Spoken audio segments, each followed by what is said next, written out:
हमारे साथ big market voices में क्या लाइनअप है। आज दो गेस्ट हैं हमारे साथ। सबसे पहले बात करेंगे कार्नेलियन एसेट मैनेजमेंट के फाउंडर विकास खेमानी से। उनसे बात करेंगे 2024 के आउटलुक पर, कौन सी सेक्टोरल थीम्स उनको यहाँ पसंद आ रही है, इस पर खास फोकस होगा। और उसके बाद 2024 के टेक्निकल आउटलुक के लिए सुशील केडिया को जोड़ेंगे, केडियानोमिक्स के फाउंडर। इनफैक्ट विकास खेमानी जी जुड़ गए हैं अब हमारे साथ, उनसे बात कर लेते हैं और जानते हैं कि मार्केट में इस समय क्या व्यू बन रहा है। विकास जी 2.5 दशक से ज़्यादा का अनुभव रखते हैं मार्केट्स में और काफ़ी लंबे समय से ईडलवाइस के साथ जुड़े रहे और अब उनका खुद का फंड जो बाय द वे काफ़ी एक आउट परफॉर्मिंग फंड भी रहा है। विकास जी गुड मॉर्निंग। सबसे पहले तो 2024 में पहली बार बात हो रही है आपसे, तो आपको नव वर्ष की बहुत बहुत शुभकामनाएं। कैसा फील कर रहे हैं आप 2024 में? 2023 बहुत शानदार था इन्वेस्टर्स के लिए। जी अनुज, सबसे पहले तो आपको, आपके पूरे टीम को और आपके सभी दर्शकों को नववर्ष की बहुत बहुत शुभकामनाएं। 2024 सबके लिए मंगलमय हो। तो जैसा कि देखा अनुज, 2023 एक बहुत ही एक्सेप्शनली गुड ईयर रहा सबके लिए। 2022 थोड़ा बैड था, 2023 अच्छा रहा। और जब 2023 की शुरुआत हुई थी तो थोड़ी वॉलेटाइल सिचुएशन थी, यूक्रेन वॉर चालू हुई थी और सब थोड़े से नेगेटिव बिल्ड हुए थे, पर धीरे धीरे वो निकल के आए और उसमें से इंडिया जो है दुनिया में one of the best performing market रहा है। सो दैट क्लियरली शोज कि इंडिया में, और हमने पिछले साल हर समय यही कहा था कि शॉर्ट टर्म वॉलेटिलिटी से घबराए नहीं, क्योंकि इंडिया एक स्ट्रक्चरल ट्रांसफॉर्मेशन की जर्नी में है। और वो सेम व्यू मैं आज भी रखता हूँ। ऑफ कोर्स जब कोई भी मार्केट एक इतने बड़े बड़े रिटर्न के साल के बाद नया साल शुरुआत कर रहा होता है, तो सिमिलर एक्सपेक्टेशन रखनी बहुत जायज नहीं होगी। तो मैं ये नहीं कहूंगा कि 2024 भी 2023 जितना बड़ा हो सकता है। जी बिल्कुल ठीक रहेगा, डायरेक्शनली अच्छा रहेगा। हो सकता है थोड़ा वोलेटाइल रहे, पर वो तो नेचर ऑफ द मार्केट है। पर डायरेक्शनली मुझे कोई खराबी नहीं लग रही है। हाँ बिल्कुल, कई बार मार्केट में बहुत सारे रिटर्न्स आने के बाद में थोड़ा प्रॉफिट बुकिंग करेक्शन, वो सब सारे के सारे इस साल में हमको शायद ज्यादा देखने को मिले। अच्छा विकास जी, 2023 में एक थीम बहुत चली थी जिसमें आपकी भी खैर इन्वेस्टमेंट्स रही हैं, वो थी डिफेंस। क्या 2024 के लिए भी यहाँ पर वही मोमेंटम रहने की उम्मीद है आपको? देखिए बिल्कुल, आई थिंक जो डिफेंस एक थीम है वो तो डिकेडल थीम है, कोई शॉर्ट टर्म थीम है नहीं।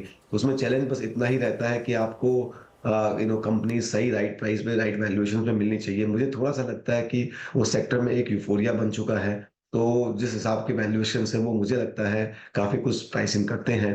तो आपको सेम, जैसे मैं आपको याद दिलाऊंगा, 2021 में सब लोगों ने केमिकल्स को एक बहुत अच्छे से पैसा बनाया और ओवर वेट हो गए थे। बट 22 में केमिकल्स ने डिसअपॉइंट किया। तो ऐसा हर एक, बट डेविस ने जो एक केमिकल में इन्वेस्ट करने की अच्छी अपॉर्चुनिटी थी। सो हर सेक्टर के अंदर एक रोटेशन होता है, ट्रांजिशन होता है। कोई भी चीज वन वे लॉन्ग टर्म में नहीं चलती है। हर सेक्टर के अंदर करेक्शंस आते हैं। तो मुझे लगता है डिफेंस को, थीम को ध्यान में रखना चाहिए, पर वैल्यूएशंस और कंपनी की क्वालिटी को माइंडफुल रहना चाहिए। मुझे लगता है काफी कुछ डिटेरियोरेशन ऑफ क्वालिटी भी हो चुका है। तो वो सबको ध्यान में रखते हुए रिस्क को आज मैं ज्यादा तवज्जो देता हूँ बजाय कि अपॉर्चुनिटी के। अपॉर्चुनिटी तो है, और एक इस बात मार्केट की बहुत अच्छी खास बात ये है कि इस बार अपॉर्चुनिटी जो है वाइड स्पेसेस में आ रही है, ऐसा कोई नैरो स्पेस में नहीं है।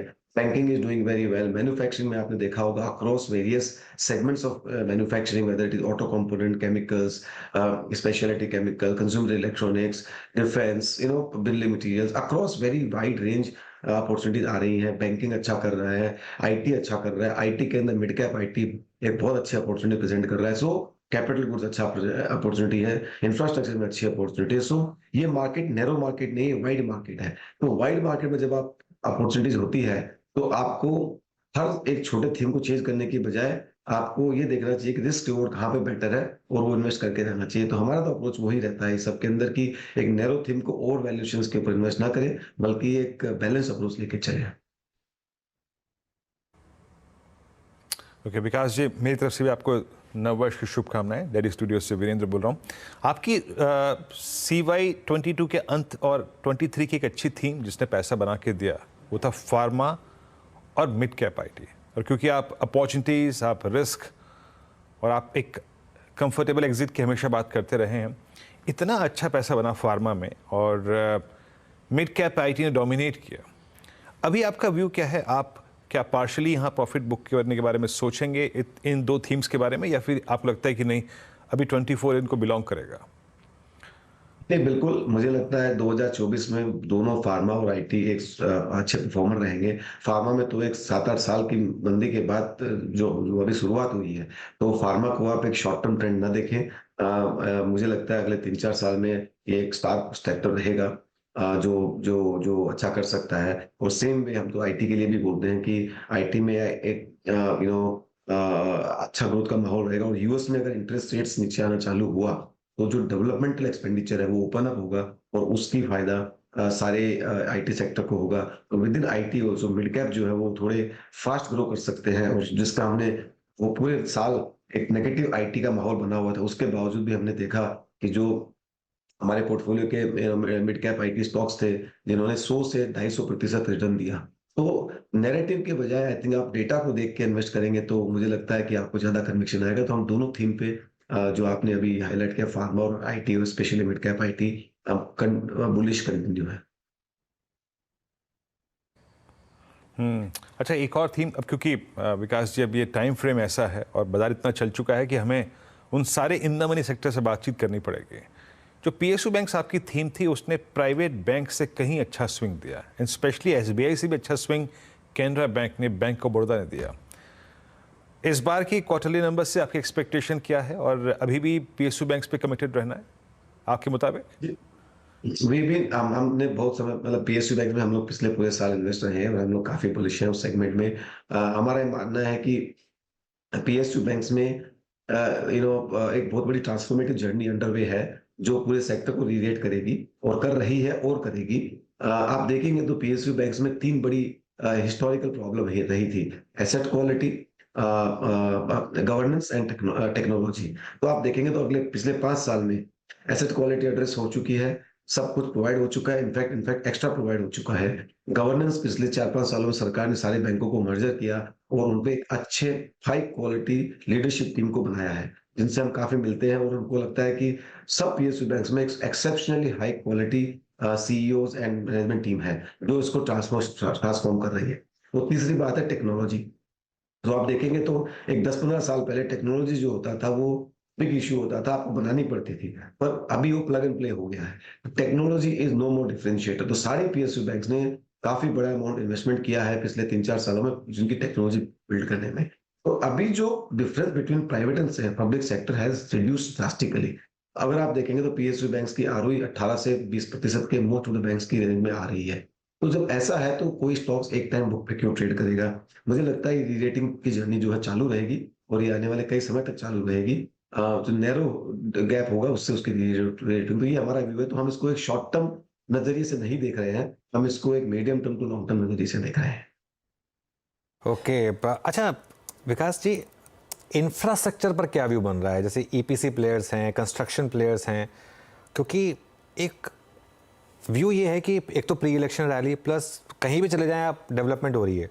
क्या ये स्पेस में अभी भी पैसा बनेगा? मुझे लगता है ये स्पेस में तो अभी शायद बहुत ज्यादा काम हुआ ही नहीं है, और बहुत ज्यादा ओनरशिप है ही नहीं। आप देखेंगे तो जो अगर आप पिछले 10-15 साल में देखें तो बहुत सारी कंस्ट्रक्शन कंपनी थी जो काफी बैंकरप्ट होके, अभी आप देखें तो गिनी चुनी 10-15 कंस्ट्रक्शन कंपनीज रह गई हैं, और 20 कंपनियां होगी जैसे कि।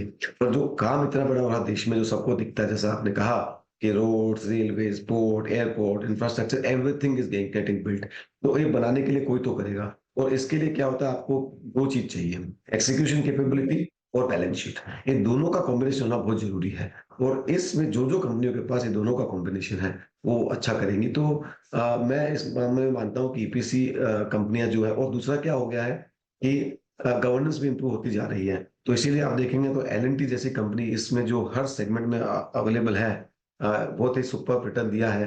पिछले 3 सालों में ऑलमोस्ट 3 गुना जैसा रिटर्न हो गया है। तो मेरा मानना है ये एक जर्नी है, ये भी काफी समय तक चलेगी। कि काफ़ी समय तक चलेगी, बिल्कुल। यहाँ पर कोई और थीम, कोई नई थीम जो आपके दिमाग में आ रही हो विकास जी, जिसकी हमने अब तक बात नहीं की हो, या आपकी टॉप कन्विक्शन थीम बनकर आ रही हो? ये नई थीम तो रोज तो कई थीम्स आएंगी नहीं, पर जैसा कि आपको बताता हूँ कि एक थोड़ा सा आप शॉर्ट, मतलब मार्केट से हटके थोड़ा सोच सकते हैं, तो जैसे हमने भी काफ़ी कुछ रिसेंटली कुछ समय में केमिकल स्टॉक्स में बड़ा पोज़ीशन बनाया है। हमको लगता है कि केमिकल स्टॉक्स मार्केट्स में अभी भी बहुत अंडर ओन्ड है। आई थिंक एक टाइम था जब ओवर ओन्ड हो गए थे और अभी काफ़ी लोगों के इन्वेस्टर के रडार से निकल गया है। वहाँ पे हमें लगता है कि अच्छी अपॉर्च्युनिटीज़ आएगी अगले 1-2 साल में, 3 साल में आ रही है बल्कि। तो वहाँ पे थोड़े रिस्क रिवॉर्ड काफ़ी फेवरेबल लग रहे हैं। तो जैसा कि मैं आपको पहले कह रहा था कि यूफोरिक ओवर वैल्यूड सेक्टर से मूव करके इस तरह के सेक्टर्स में मूव करने से रिस्क रिवॉर्ड ज़्यादा है।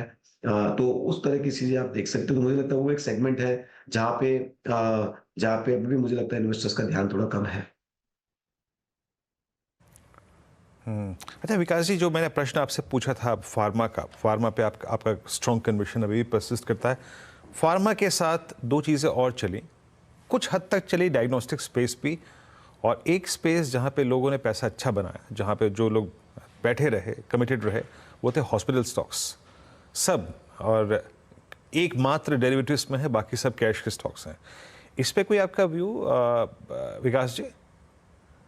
आई थिंक दोनों ही हेल्थ केयर भी एक आप देखेंगे तो पूरा सेगमेंट जो है स्पेशली द डायग्नोस्टिक्स 40 से 50% करेक्शन हो गया था पीक से भाव।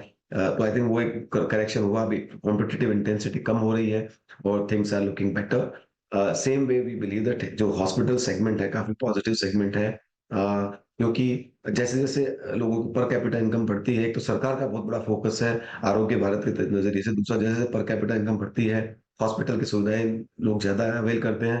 तो ये एक स्ट्रक्चरल थीम है, क्योंकि अभी तो हॉस्पिटल सेगमेंट जो है बहुत छोटा है इंडिया की कॉन्टेक्स्ट में।